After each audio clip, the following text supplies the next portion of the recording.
Hey, GLP-1 plus size community. Before we jump into the podcast, please take the time to leave us a 5-star review on whatever audio platform you're listening to the podcast on.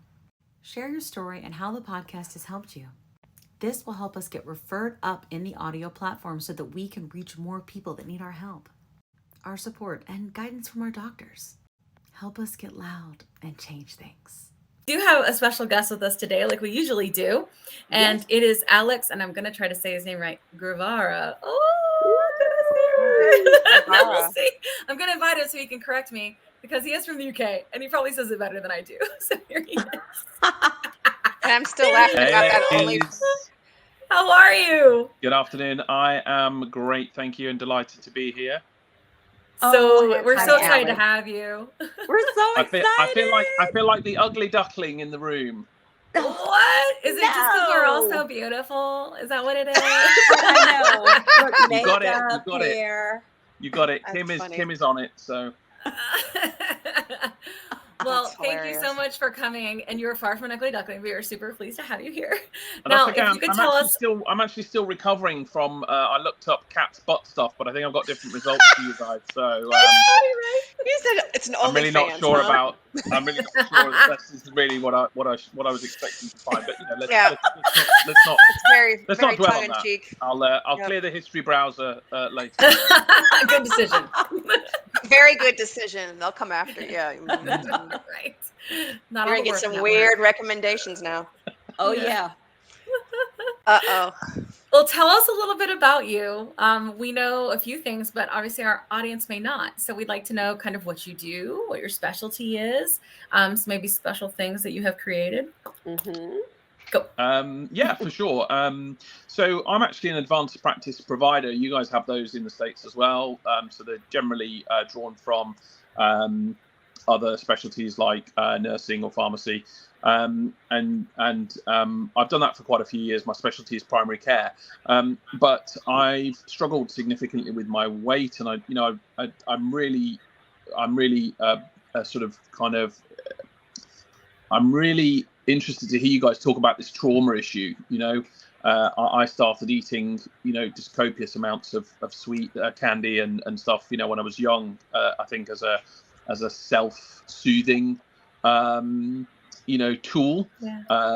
And so have always struggled with my weight, and have always had those sort of ups and downs, and looked at the handsome buff men on television and thought, why can't I? But that doesn't get us anywhere. So but yeah, I struggle with my weight. I think my weight hit my all-time high probably about 4 years ago or something like that, and I had a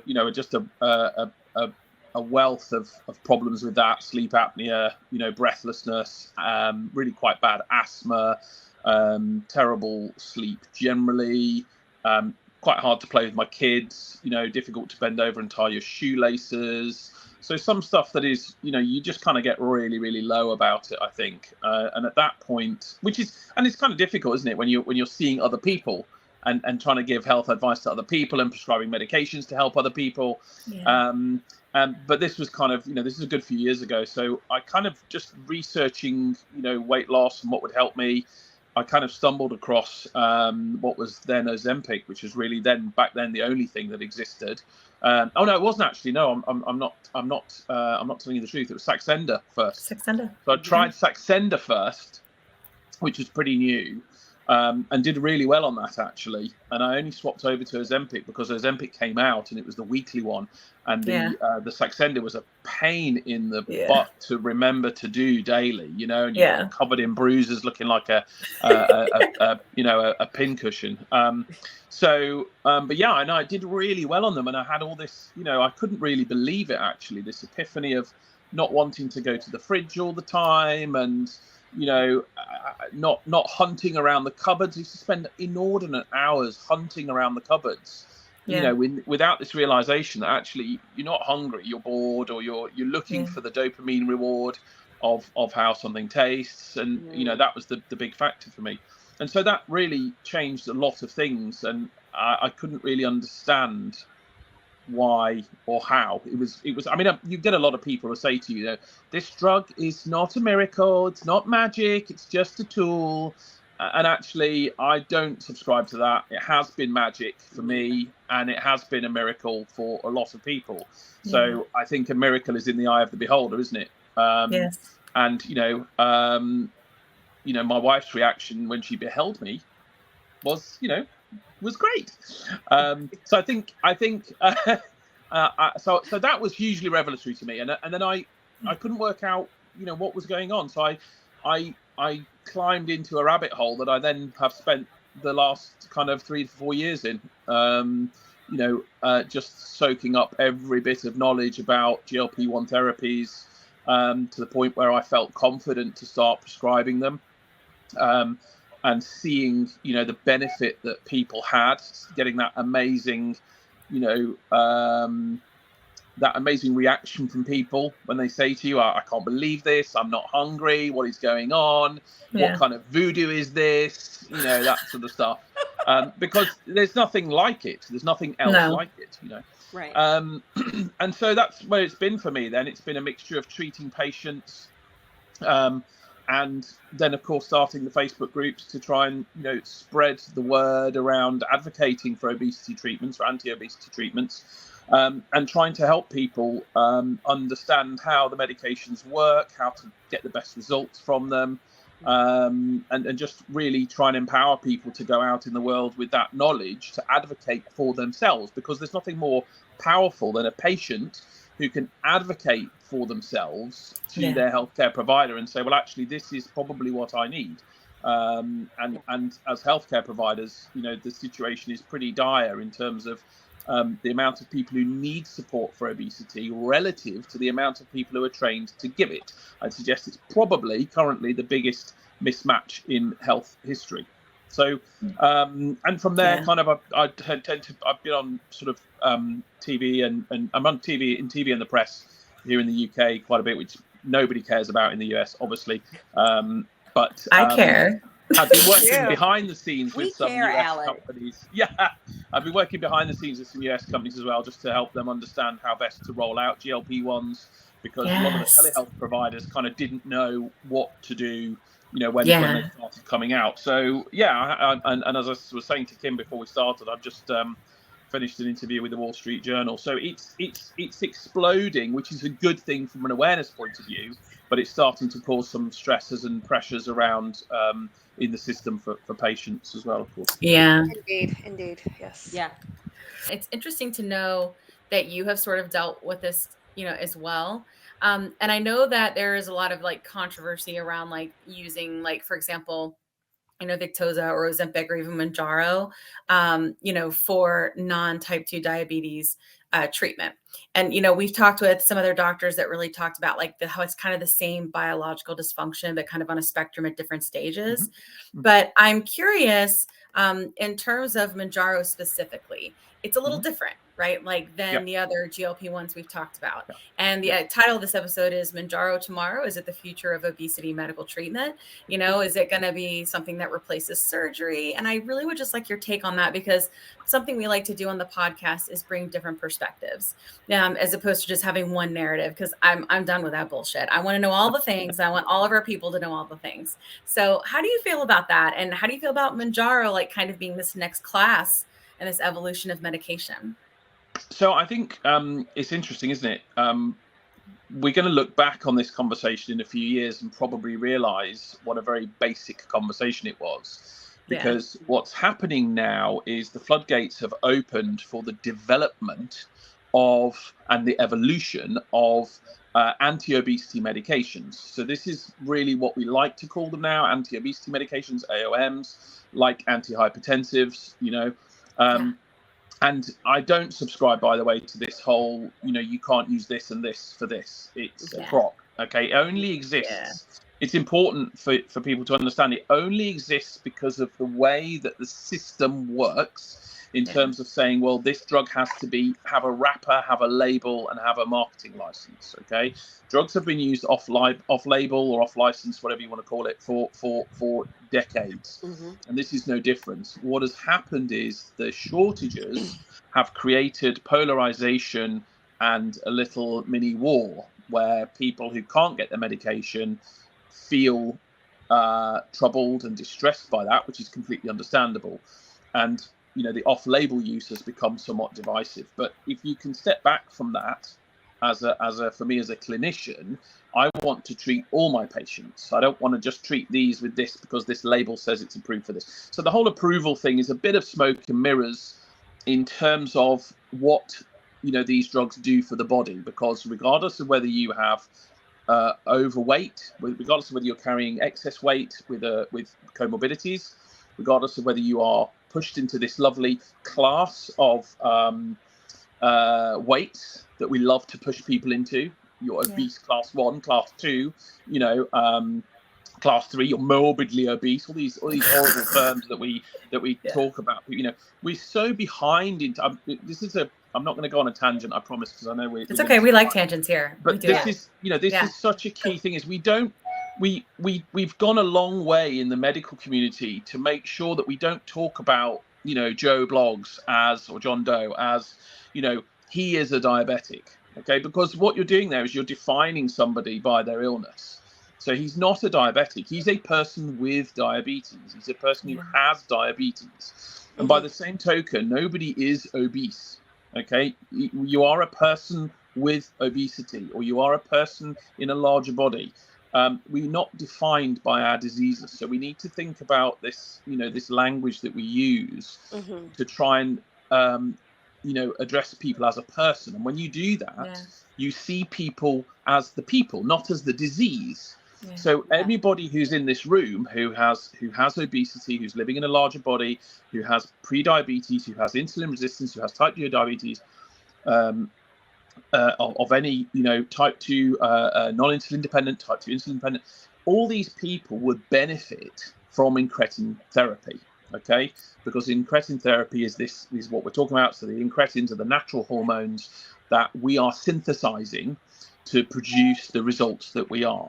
So what we're seeing at the moment with Mounjaro specifically is an evolution of the pharmaceutical process that started way back when with actually going way back into sort of things like exenatide, where we're using the incretin pharmacological action to do all these wonderful things. And it's been a steady evolution since then. And what Mounjaro does is the first drug to take both of these incretins, so the GLP-1 and the GIP. It's the first drug to add the GIP into the mix, because they said, listen, if GLP is having such great results, what about the other incretin? What about GIP? And actually, when you look at the research in across those two incretins, what you find is that actually GIP has a greater responsibility, it has a greater action than GLP-1, which is what makes Mounjaro much more effective than simply having GLP-1 such as semaglutide on its own. Interesting. Now, it's really exciting. I mean, actually, when you compare the two side by side, the differences are not as great as people think in terms of the overall weight loss. What is different is the side effect profile. So Mounjaro has a much kinder side effect profile. Much more people suffer side effects. Much less people suffered side effects on Mounjaro than they did on Wegovy, even though weight loss was roughly equal when you factor in all the sort of the differences. So it's the side effect profile that that Mounjaro has really cracked. And but this is what's really exciting and important, is everybody's hailing Mounjaro now. But in a few years' time, Mounjaro will simply be a step on the evolutionary pathway for these medications. It will simply be another option. We might be talking about it like we talk about Saxenda now. Wasn't it great? Wasn't it great? When it came out, it's fabulous. Did you used to use Mounjaro? Yeah, I used to use it as well. But I'm on this one now, and it's way better. So. The brutal truth, unfortunately, is that this is a huge money market. Money markets are forecasting that incretin therapies are going to be worth $50 billion, by sort of 2030. So make no mistake that this is a train, to use Mike Albert's analogy. And I was speaking to the other day, actually. By the way, he's my obesity man crush, and by that I mean He's the best, right? he's the clinician that I just can listen to all day.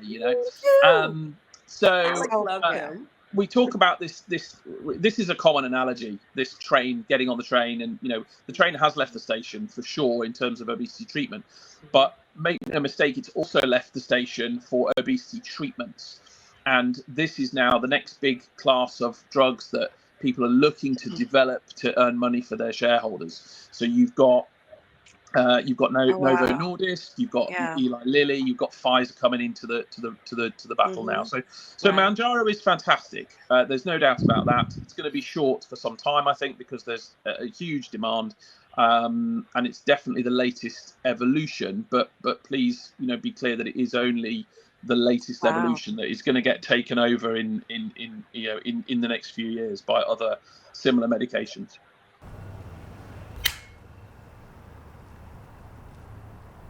"20 seconds a week to lose 20% of your weight in a year with diet and exercise." That's the power of GLP-1s through Ro. Ro helps find the medication that's right for you, based on cost, availability, and your weight loss goals. Losing weight with GLP-1s is possible through Ro. I say that slightly flippantly, but phase 4, which is where the drug manufacturers monitor what is happening with patients who are using the drugs over time. Totally. And so we learn quite a lot in those stages as well. And what we're learning from those stages is that there are other things that these medications are doing around cardio protection and neuroprotection, so reducing some of the inflammation that we think is associated with Alzheimer's, reducing some of the load on the kidneys and being generally renally protective, protection for the heart, so reducing cardiovascular disease. So what you might see as we move forward is actually these medications, some of these medications, whether it's semaglutide or tirzepatide, you may see these starting to have approvals requested for them, FDA approvals applied for these specific indications, whether that is to reduce cardiovascular disease, whether it is to treat PCOS, etc., etc. So because obviously the wider application they can use them for, the more insurance cover they can get for them, and therefore the more more patients they can get on them. What we're learning on the GLP-1 Facebook community versus how the UK and the United States, we're already ready. We know medicine sucks in the US, but could you shed some light on the medication? Not the medication, excuse me. Medical care is a crapshoot. It can be a real crapshoot in the US. But what kind of differences do you see with, say, medical treatment or just obesity treatment in the US versus UK? Great question. So it's pretty woeful in the UK. I think generally most people are probably aware by now, just from media exposure, that if you need something in emergency in the UK, it's great. If you've had an MVA and you've broken your legs, you're going to go into really good level of care really quickly and probably get fantastic emergency care. But if you're unlucky enough to have osteoarthritis and need a knee replacement, if you're unlucky to have rheumatoid arthritis or a host of other conditions that require some sort of intervention, then you could be waiting sort of 1, 2, 3, 4 years for that. So there's a lot of there's pros, but there's also cons. Now, specifically with regard to obesity treatment here is pretty lame overall. We don't generally really recognize it particularly well as a chronic condition. Most of the obesity treatment revolves around diet and exercise programs. Right. Okay. which is amazing. So we're going to take the thing that caused the problem and we're going to use it for the solution. That wouldn't happen in any other area of medicine, by the way, just so we're clear. We're going to give you the food to try and fix the problem with the food. That's not a thing. So we're not really using, any advancement of therapies really to address it. There is bariatric surgery as an option, but you're looking at having to wait until you're probably over a BMI of maybe 45. And again, long waiting lists. And before that, your knees are going to be shot and your blood pressure is going to be terrible.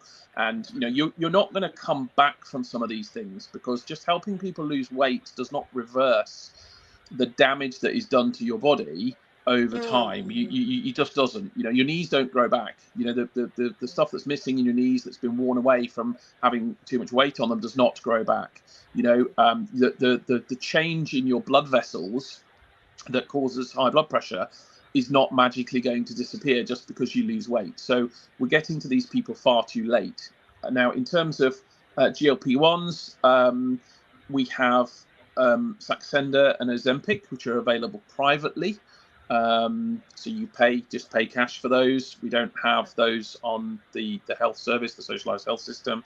Wegovy is due to be launched. It's been pulled now with no release date, so it's been pushed back indefinitely because essentially Novo just do not have the supply. They're struggling to supply in the US, and you'll know that they've just announced a national shortage of all doses up to and including 1 milligram. So they just cannot make it fast enough. So we don't have Wegovy. And even then, when we do get Wegovy, which will be authorized for obesity or for obesity management, again, you've got to have a BMI of minimum 35 with additional comorbidities such as cardiovascular disease or some cholesterol problems, etc. So again, and by the way, my favorite is currently for a maximum of 2 years. So at the 2 year mark, you will be pulled off that medication and released into the wild to look after yourself with your chronic condition, and good luck. But that's because I think to some degree there's some fear around the level of cost that could be incurred by trying to treat such a population that we've got in terms of a population of the sheer number of people carrying excess weight. So Kat, overall, I think the answer to your question is pretty poor. The only bonus we have really is that GLP-1 therapies are cost limited because of the arrangements that the European Union has with drug manufacturers. So to buy your medication is considerably cheaper than in the US. The misconception on a lot of social accounts, people on social saying that these GLP-1s are a cakewalk. They're easy. You don't have to really do any work. You just eat a bunch of junk food, medications, and you'll be just fine. So what are your recommendations on lifestyle food changes for people who are taking GLP-1 medications? For one, I could say that I still have to work my butt off for. Well, we know about the butt stuff, so we got that. Yeah. Let's have a cat. Yeah. So I think I saw something the other day, and it really kind of resonated with me. I can't remember who it was. I've got a feeling I want to say it was probably on TikTok. But I actually think that taking these medications is an easy way to lose weight. And you're going to look at me and go, "What? I'm sorry, what? What did he just say?" I think we need to stop the interview immediately. I'm intrigued. I am so intrigued now. I want to tell you what that meant and why it resonates, because here's the thing. I want to lose weight easily, and when I take my Ozempic, it's easy for me not to eat. It's easy for me not to go in the kitchen. It's easy for me to think about other things. It's easy for me to feel more confident because I'm not so bloated. Losing weight should not be hard. It shouldn't be the white knuckle ride of having to drag yourself to the gym for 2 hours every day, not being able to have treats that other people have, not being able to have a bit of chocolate for the movie, or not being able to go out for an occasional meal. To be honest, this whole thinking about losing weight, I find exhausting. Totally. I find it Agreed. absolutely exhausting when I have to think 100%. about all these things all the time. So what these medications do for me and for a lot of other people is they do make it easy. We don't deserve to have to work so hard to lose weight all the time, every day of our lives. That's a punishment, you know. Yeah. We wouldn't do that, but we wouldn't expect anybody else to deal with that. So I get what you're saying. I totally get what you're saying. Is it's not easy, and you're right. There are other changes that need to happen, but I just want to kind of I really want to address this because I think that I see a lot of vitriol and a lot of kind of what's what I'm looking for, sort of superiority about this. You know, where people say, well, you know, you can't just take this medication and, you know, not do anything else. Well, actually, I've got a bit of a news flash for you. I've got 5,000 patients who just take their anti-high blood pressure medication, and I'm sorry, but that is all they do. Yeah. Because they live the rest of their life how they want to live it. They don't. Yes, I could say to them, guys, listen, you want to get your blood pressure down, you need to stop the salt, you need to stop the sugar, you need to stop going out for meals, you need to be, you know, jogging an hour a week. We all have to understand that as individual people, not one of us, not one of you here with me, not any single person watching this video or listening to this podcast understands what anybody else is going through on a daily basis. Yeah. You can't tell somebody you have to do this, you have to do that, and you have to do this whilst you're taking this medication. There is a journey of discovery for all of us when we take this medication about what we can eat, what we can't eat, that sort of stuff. Yes. So to answer your question, Kat, my mantra has always been, because people say to me, well, what do I need to eat? And I say, I don't want you to make any changes for now, because what's going to happen when you're going to start taking the medication is you're going to feel strange. You're going to have some psychological changes. You're going to have some behavioral changes that you're going to need to get your head around. Like, why don't I want that? Actually, my appetite for alcohol has gone down. The point is, I don't want you to do anything. For the first 4 to 8 weeks, I don't want you to do anything other than take the medication and just, you know, have a healthy fluid intake, and that's it. Because what happens, and I've seen this and I've done it myself, I'm ashamed to say that I've done it myself as a provider in the early days, is you give somebody the medication, you give them a piece of paper or maybe several pieces of paper with loads of dietary changes on. And then there's instructions about exercise and then what you need to drink. And I see this all the time in the group, by the way, all the time in my group. Overwhelming. The provider gives you a booklet of stuff, which is 7, 8, 9, 10 pages long. There's a list of everything you can't eat and everything you can eat. Okay. And I'm here to tell you that is BS. Okay. It's BS. Your provider can give you broad guidelines about what food is, you know, what foods are important to eat for your nutrition, for your health. But there was some research that came out, and I can't remember when it was. I'll try and find it and send it to you if you're interested. But there was some research about post dietary information where people changed their diet and they used medication to lose weight, and almost all of those people did not change their diet. Yeah. Okay, they didn't. And the reason for that is that humans like what they like. And there is only so much change that can be expected of an individual, right? Unless you're going to move from where you live now to the middle of the top of a mountain where nothing obesogenic is accessible. So you're living off grass and cow milk. You're not having any social interaction with your friends. There ain't no cocktails. There's no girls at a night out. There's no work where people bring donuts. There's no shops nearby where cookies are cheaper than apples. Unless you're gonna put yourself in that environment, then you're going to be looking at a situation realistically where your diet is going to look very similar to how it is now, maybe with some tweaks and you know, maybe with and probably most importantly smaller portion sizes. So I want to kind of disavow people of this expectation that you need some wholesale 180-degree dietary change overnight, because the way that the human brain is built is that it will protect you from any stressful trauma that it sees. And drastic change, whether you like it or not, is proven to be stress and trauma for the human brain.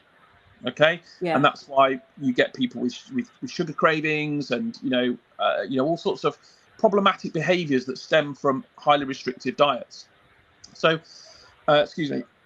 So I don't do anything initially, Kat, for my patients. I literally say, listen, the most important thing is you stay hydrated. Okay.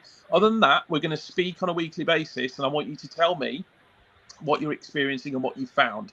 And when you're kind of into the routine of taking your medication each week and drinking your fluids and focusing on sleep, because I tend to focus on sleep before nearly anything else, then we'll talk about what dietary changes we can make. And we're just going to talk about adding. This is what I do, Kat. I talk about adding.